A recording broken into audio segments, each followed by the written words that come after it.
दोस्तों ये कहानी है बेला नाम की एक बहुत ही अमीर लड़की की, जिसे अभी अभी उसके पति ने धक्के मारकर घर से बाहर निकाल दिया। बेला का सगा भाई तक उसका फोन नहीं उठाता। सीन शिफ्ट हुआ बेला के जन्म पर। बेला एक बहुत ही अमीर घर में पैदा हुई थी। बचपन से ही उसे सारी फैसिलिटीज मिली, वो बहुत पैसे वाले थे। पर धीरे धीरे घर में बढ़ती लड़ाइयों की वजह से ये पैसे बंटना शुरू हो गए और अब इसी प्रॉब्लम का सोल्यूशन निकालने के लिए बेला के पेरेंट्स बेला की शादी एक और ज्यादा अमीर घर में करना चाहते हैं। ये लड़का था अगस्त्या चौधरी। बेला के माता पिता अमीरों की पार्टी में बेला को अगस्त्या से मिलाते हैं। वो दोनों ही न्यूयॉर्क एक साथ रहने लगे। यहाँ बेला अलग अलग चीजें सीखती है, जैसे सोशल मीडिया पर हैशटैग यूज करना। और एक दिन अगस्त्या बेला को प्रपोज कर लेता है। बेला ने सोशल मीडिया पर पोस्ट डालकर सबको इसके बारे में बताया। जल्द ही उन दोनों की शादी हो गई, जिसमें गाना चला सिद्धार्थ और कियारा की शादी वाला। अगस्त्या के साथ साथ बेला का परिवार भी दोबारा अमीर हो गया। पर 3 साल बाद अब बेला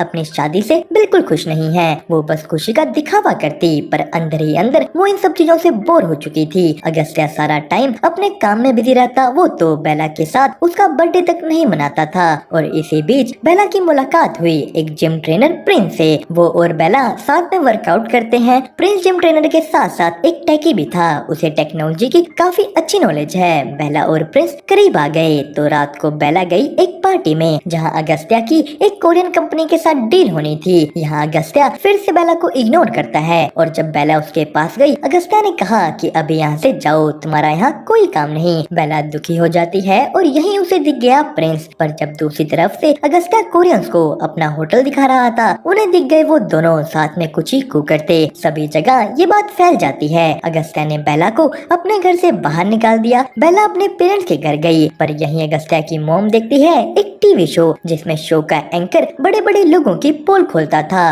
वो बेला को कहती है कि अगर चौधरी ने तुम्हारी खबर दबाई ना होती तो आज तुम यहाँ होती। बेला अपनी मोम से माफी मांगती है। वो कहती है कि मैं पक्का सब ठीक कर दूंगी, पर बेला की मोम कहती है कि तुम कुछ ठीक नहीं करोगी, तुम्हारी एक गलती ने हम सबको बर्बाद कर दिया। बेला की मोम बेला को एक एलए की टिकट देती है कि अभी के लिए तुम एलए चली जाओ, पर बेला ने मना कर दिया कि मैं एलए नहीं जाऊंगी। तो बेला की मोम भी उसे घर से बाहर निकाल देती है। बेला ने अपने दोस्तों को कॉल करने की कोशिश की, पर वो भी उसकी मदद नहीं करते। वो अपने एक दोस्त के घर तक गई, पर उसने भी बेला को कहा कि तुम्हारे इन-लॉज यानी चौधरी से कोई पंगा नहीं लेना चाहता, तुम यहाँ से भी अब चली जाओ। बेला अकेली एक बस स्टॉप पर बैठ जाती है। उसने आखिर में प्रिंस को फोन किया। वो कहती है कि प्लीज तुम मुझे बार बार कॉल मत करो, चौधरी तुम्हें भी बाइकआउट करवा देंगे। बेला आखिर में बहुत रिक्वेस्ट कर अपनी दोस्त से उसके कार मांगती है ताकि उसमें बस सो पाए। दुखी होकर बेला कार में ही पीने बैठ गई, पर तभी वहाँ आ जाती है पुलिस वाले। अब ना ये गाड़ी बेला की थी और वो फुल नशे में भी है, तो पुलिस वाले उसे अपने साथ पुलिस स्टेशन ले गए। यहाँ बेला की मुलाकात होती है इस बूढ़ी अम्मा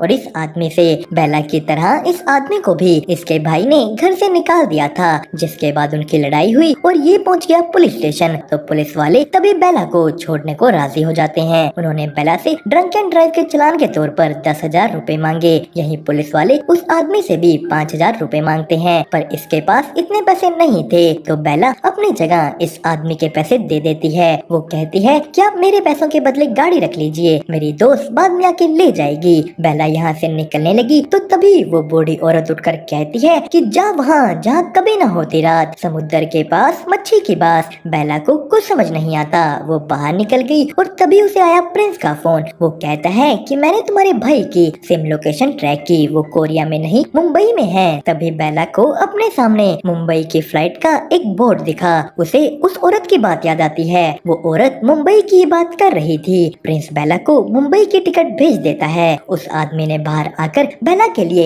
एयरपोर्ट तक जाने के लिए उबर बुक कर दी। बेला अगले दिन मुंबई पहुंच जाती है। वो अपने फैमिली होटल में गई। यहाँ का सारा स्टाफ उसे जानता था, पर वो कह देते हैं कि आपके भाई समर सर यहाँ नहीं है। बेला ने कहा कोई बात नहीं, अगर वो मुंबई में है तो यहीं आएंगे। बेला अपने रूम में जाकर रेस्ट करने लगी, पर तभी उसे वहाँ से कुछ आवाजें आती हैं। ये लड़की सायरा यहाँ बैठकर टीवी पर मैच देख रही थी। सायरा बेला को बताती है कि मैम आपको यहाँ से जाना पड़ेगा क्योंकि आपके दिए हुए कार्ड बंद हो गए हैं। उसने कहा कि अगर आपको यहाँ रहना है तो कैश देना होगा। बेला अपने बैग से कैश ढूंढने लगी, तभी सायरा को बेला का ये बैग दिखता है। सायरा बहुत टाइम से ये बैग लेने के लिए पैसे इकट्ठे कर रही थी, तो बेला ने उसे ये ऐसे ही एज अ गिफ्ट दे दिया। सायरा इस उसके अंदर के पैसे देखकर कहती है कि चलो इससे आपकी एक दिन की पेमेंट तो हो जाएगी, पर कल का क्या। तो तभी उसे बेला के हाथ की रिंग दिखी, पर बेला इस रिंग को नहीं बेच सकती थी क्योंकि ये उसकी मैरिज रिंग है। बेला टेंशन में पड़ गई तो सायरा उसे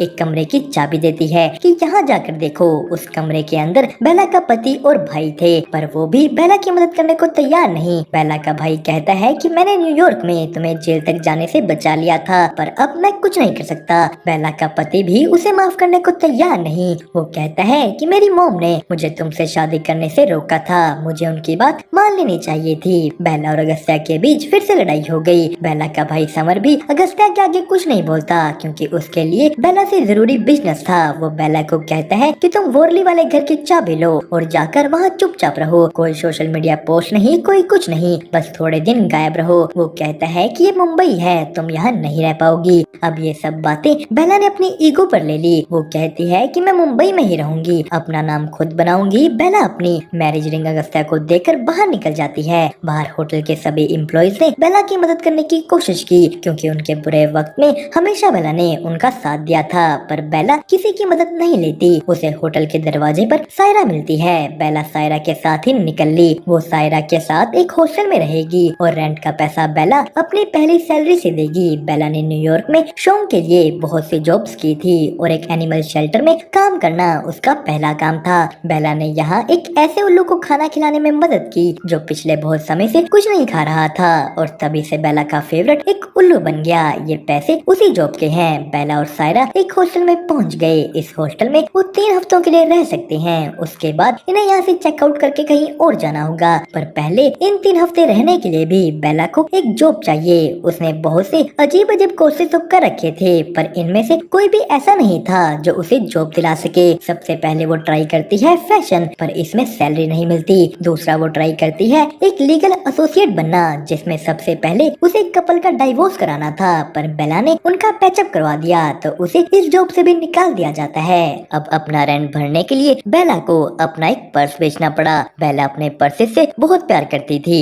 वो दुखी होकर पीने बैठ गई और यहीं टीवी पर चलता है एक शो जिसमें ये आदमी सत्यजीत सेन अपने शो पर बिठाकर बड़े बड़े सेलिब्रिटीज के काले सच दुनिया के सामने लाता था। ये आदमी ऐसे टीवी पर बैठकर अपने आप को भारत का एक सच्चा स्वदेशी नागरिक बोल रहा है। तो तभी बेला बोली ये स्वदेशी है, इसके तो सारे के सारे कपड़े ही फॉरेन की बड़ी बड़ी कंपनीज के ब्रांडेड कपड़े हैं। बेला ने सत्यजीत के द्वारा पहनी एक एक चीज के ब्रांड का नाम बता दिया और यही सब उसके एक साथी रिकॉर्ड करके यूट्यूब पर डाल देती है। ये वीडियो डलते ही वायरल हो गई। एक रात में ही उस लड़की के 15,000 सब्सक्राइबर्स बढ़ जाते हैं। पर सायरा ने कहा कि वायरल होना टेम्परेरी है, तुम मेरे साथ मेरे होटल काम करने चलो। और यहीं उस वक्त होटल में था एक आदमी नील जो यहाँ स्विमिंग सीखने आया है, पर उसे स्विमिंग से डर लगता था। इसने भी बेला की वीडियो देखी, पर इससे पहले वो उससे कुछ पूछ पाता नील पानी में गिर गया। बेला पानी के अंदर जा नील को पकड़ती है कि पानी तो इतना गहरा है ही नहीं कि तुम डूब पाओ, पर नील डरा ही हुआ था। वो बेला को कहता है कि कल आकर मुझे मेरे ऑफिस में मिलना।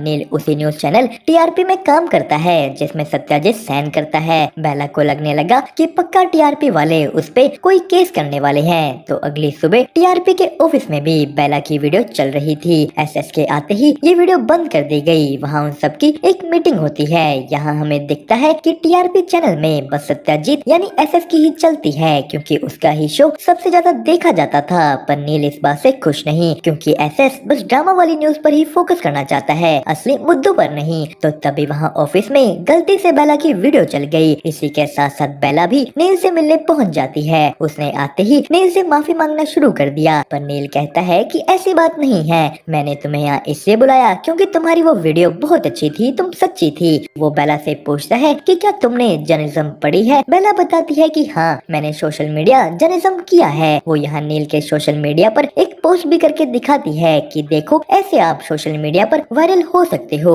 नील ने बेला को अपनी टीम में एक पेड इंटर्न की जॉब दे दी। खुशी खुशी बेला वहाँ से निकल जाती है। पर सायरा के साथ वापस जाते जाते उसे न्यूयॉर्क की एक घटना याद आई जहाँ पुलिस ने बेला को पकड़ लिया था। अगले दिन बेला ऑफिस जाती है। उसकी मुलाकात यहाँ के एक एम्प्लॉय टमारा से हुई। टमारा उसे समझाती है कि मुंबई है, यहाँ सब कुछ फास्ट होता है, जितनी जल्दी हो सके ऑफिस के पास ही एक फ्लैट ढूंढ लो। वो दोनों एसएस की शो प्रोडक्शन में गए। टमारा ने बेला को इस शो की प्रोड्यूसर हरलीन दिखाई। हरलीन ही एसएस की वो साथी है जो उसे किसी भी मुसीबत में नहीं पड़ने देती। शो शुरू हुआ। आज उनकी गेस्ट थी एक बहुत ही बड़ी एक्ट्रेस नैना खन्ना। एसएस नैना से पूछता है कि हमें पता लगा है कि आप कुछ समय से बहुत ही बड़े बड़े प्रोजेक्ट्स को छोड़ रही हैं, ऐसा क्यों है? नैना ने कहा कि नहीं, ऐसा कुछ नहीं। तो एसएस नैना की सच्चाई पूरी दुनिया के सामने ले आया कि नैना खन्ना प्रेग्नेंट है और बच्चे के बाप का किसी को नहीं पता। नैना ये देखकर गुस्सा हो गई, पर उसे भी पता था कि अगले दिन वो न्यूज़पेपर के फ्रंट पर होगी। तो इधर हरलीन एसएस पर गुस्सा हो रही है कि तुमने ऐसा क्यों किया, इसमें भला देश की क्या भलाई है? एसएस ने कहा हमारे देश को बस रोज के लिए नए नए तड़के और ड्रामा चाहिए, मैं उन्हें वही दे रहा हूँ। एसएस हरलीन को कहता है कि तुम ये सब बातें छोड़ो और मुझ पे ध्यान दो। पर जब हरलीन एसएस के साथ सेटल होने की बात करती है, एसएस बात को टाल देता है। हरलीन को ये चीज पसंद नहीं आती। इधर बेला घर जाने के लिए ऑटो ढूंढ रही थी। उसके साथी उसे बताते हैं कि यहाँ ऑटो नहीं मिलता। तमारा कहती है कि तुम एक काम करो, मेरे फ्लैट में मेरे साथ शिफ्ट हो जाओ, हम रेंट आपस में बांट लेंगे। तमारा अपने फ्लैट के बारे बड़ी बड़ी बातें बोलती है। वो कहती है कि 50,000 डिपॉजिट ले आओ और शिफ्ट हो जाओ, पर बेला के पास इतने पैसे नहीं थे। वो इसी की टेंशन लेकर बैठ गई। तो तभी उसके आगे उसकी मॉम और भाई की एक पोस्ट आती है। बेला और दुखी हो गई। इसी बीच वो सभी साथी एक गेम खेलने लग जाते हैं जिसमें बातों बातों में बेला वो रात याद करने लगी जब उसने एक दिन चोरी करने की कोशिश की थी। इसी के बाद जाकर ही उसे अपने परिवार का अटेंशन मिला था। बेला उस शर्मिंदगी भरी रात को अभी तक नहीं भूल पाई है। वो वहाँ से उठकर चली गई। तभी सायरा उसे आकर बताती है कि मैंने वो तुम्हारा गिफ्ट दिया हुआ पर्स बेच डाला, अब तुम फ्लैट में जा सकती हो।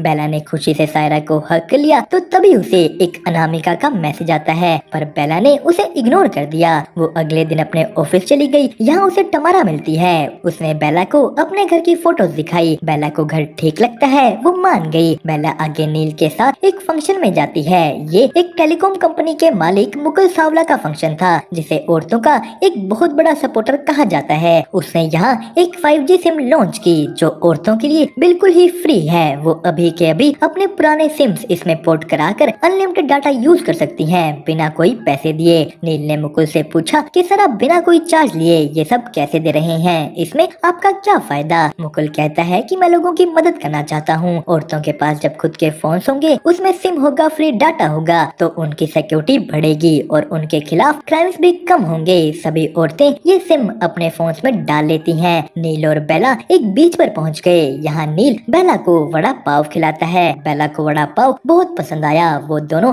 एक दूसरे को अपने अपने बारे बताने लगे। नील को भी उसकी वाइफ ने छोड़ दिया था, वो भी डिवोर्स है। तो तभी बेला को फिर से अनामिका का मैसेज आया। बेला नील से पूछती है कि अगर मुझे किसी से कोई स्टोरी लेनी है तो मैं कैसे लूं? नील बेला को ऑफिस का ईमेल एड्रेस दे देता है कि तुम इस ईमेल पर स्टोरी मंगवा लो। बेला ने आगे सेम अनामिका को कह दिया। वो अपने नए फ्लैट यानी तमारा के पास चली गई, पर ये घर तमारा की दिखाई फोटो से बहुत अलग था। तमारा ने बेला को झूठी फोटोज दिखाई थी। ना यहाँ 24 घंटे पानी आता है, ना सी व्यू है, पर अब कोई चारा ना होने की वजह से बेला को यही रहना होगा। अगले दिन तमारा बेला को घर के रूल समझाती है, पर बेला को तो ये तक नहीं पता था कि चीजें गिरा कर उन्हें साफ भी करना होता है। बेला ऑफिस पहुंची। वो ऑफिस में अनामिका के मेल के बारे पूछती है, पर कोई मेल नहीं आया था। तो तभी एसएस ने बेला को अपने ऑफिस में देख लिया। वो उससे पूछता है कि तुम्हें यहाँ किसने रखा? बेला कहती है नील ने। एसएस ने कहा कि हाँ, कई लोगों को छोटे कपड़े डाल के रखने के लिए हायर किया जाता है। तो बेला ने कहा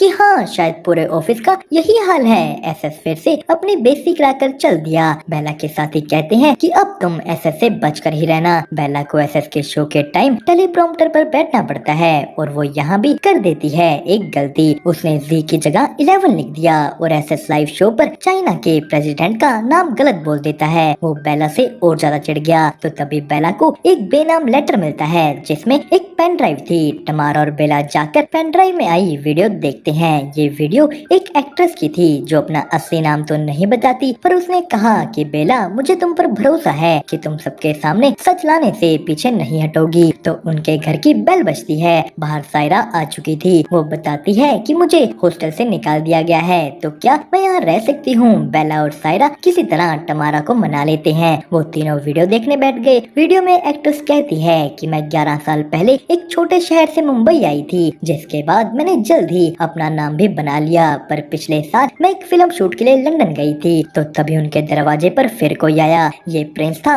वो बेला को ढूंढते हुए यहाँ पहुँच चुका है। प्रिंस कहता है कि मैं यहाँ बस तुमसे मिलने आया हूँ, थोड़ी देर में चला जाऊंगा और फिर सुबह फिर आ जाऊंगा। अब वो चारों जने वीडियो देखने बैठ गए। ये एक्ट्रेस बताती है कि जब मैं लास्ट ईयर लंदन गई थी वो आदमी मुझे वही मिला था। उसने मुझे फ्लर्टी मैसेज भेजने शुरू कर दिए, मुझे अपने साथ सोने के लिए ब्लैकमेल करना शुरू कर दिया। वो आदमी इतना ताकतवर है कि गवर्नमेंट मीडिया सब उसके हाथ में है। उसे सब पता है कि कब मैं कहाँ जा रही हूँ, कहाँ से आ रही हूँ, किससे मिल रही हूँ, क्या कर रही हूँ। उसने तो यहाँ तक मेरे बॉयफ्रेंड पर भी कई रेड्स करवाई। ये एक्ट्रेस बताती है कि ये आदमी और कोई नहीं बल्कि एक बहुत ही बड़ी टेलीकॉम कंपनी का मालिक मुकुल सावला है, जो अपने आप को औरतों का मसीहा दिखाता था। दोस्तों, आगे की कहानी कि आखिर कैसे बेला मुकुल का सच सबके सामने लाएगी, ये देखने के लिए इस वीडियो को लाइक और चैनल को सब्सक्राइब कर दीजिएगा, क्योंकि हम मिलते हैं आपको जल्द ही इस कहानी के नेक्स्ट पार्ट में।